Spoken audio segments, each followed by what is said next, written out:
O Artes goleou ao Xuño para tomar o liderado do Grupo Santiago da segunda Futgal. Vitorias do Oleiros e Taragoña nunha xornada de empates. A sexta xornada da segunda Futgal deixou cambios notables no Grupo 1 Santiago. O Inmaculado Artes non deixou escapar a súa oportunidade para sumar a súa quinta vitoria seguida e asaltar o primeiro posto, e fixo nun dos derbis comarcais que se viviron esta fin de semana. Os artistas recibiron na Fieiteira a visita do Xuño e pouco tardaron os de Sergio Pérez en entoarse para firmar o primeiro tanto da tarde. Apenas se disputarán 10 minutos do partido cando Brais Santos abriu o marcador. O Xuño buscou o empate, pero no 38 Bruno Revelo ampliou diferenzas. Xa na segunda metade, o Artes insistiu para coller máis vantaxe e no 49 subiu o 3-0 electrónico despois do tanto de Daniel Sobrido. No 65 e no 87, Damián Sampedro e Daniel Sobrido deron ya puntillo ao marcador co 5-0. O Artes lidera a clasificación logo de encadear 5 vitorias seguidas e o Xuño é 14º. O Atlético Leuros volveu a gañar despois de perder na anterior xornada. Nesta ocasión, os ribeirenses impuxéronse a un rival directo polos primeiros postos, o Luaña.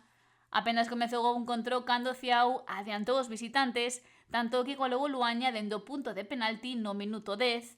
A igualdade mantívose a partir dese momento, pero no 82 a fortuna sorriu ao Oleiros co gol en propia dos locais. 1-2 final, 3 puntos de ouro para os ribeirenses que son terceiros. O Taragoña sumou o seu segundo triunfo seguido logo de superar con claridade o Victoria Fútbol Club. Os rianxeiros dominaron o xogo e no minuto 10 xa mandaban por 2-0 despois dos goles de Manuel González e Ángel Tizón. Xa na segunda parte Alberto Collazo fixo 3-0, pero no 75 o Victoria acurtou distancias, Diana a que respondeu Collazo transformando un penalti no 4-1 que xa non se movería. O Taragoña é agora sétimo. O Cuido Noia B freou o seu ascenso a empatar noutro derbi comarcal co Sporting Lampón.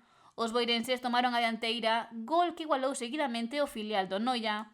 No 25 o Lampón puxose de novo por diante e no 54 o Cruído fixo o definitivo 2-2. Os noieses son quintos, mentres que o Lampón é 12º. No 9º lugar está o Lesende, que empatou a 2 co Urdilde nun encontro no que os lousamiáns foron igualando o marcador. Un posto por debaixo atopase o Portodosón, que firmou táboas coa esclavitud. E o Xuventud Aguiño non foi quen de frear a súa xeira negativa logo de caer por 2-0 na súa visita ao Agrón. Tras este resultado, os aguiñenses son 13º.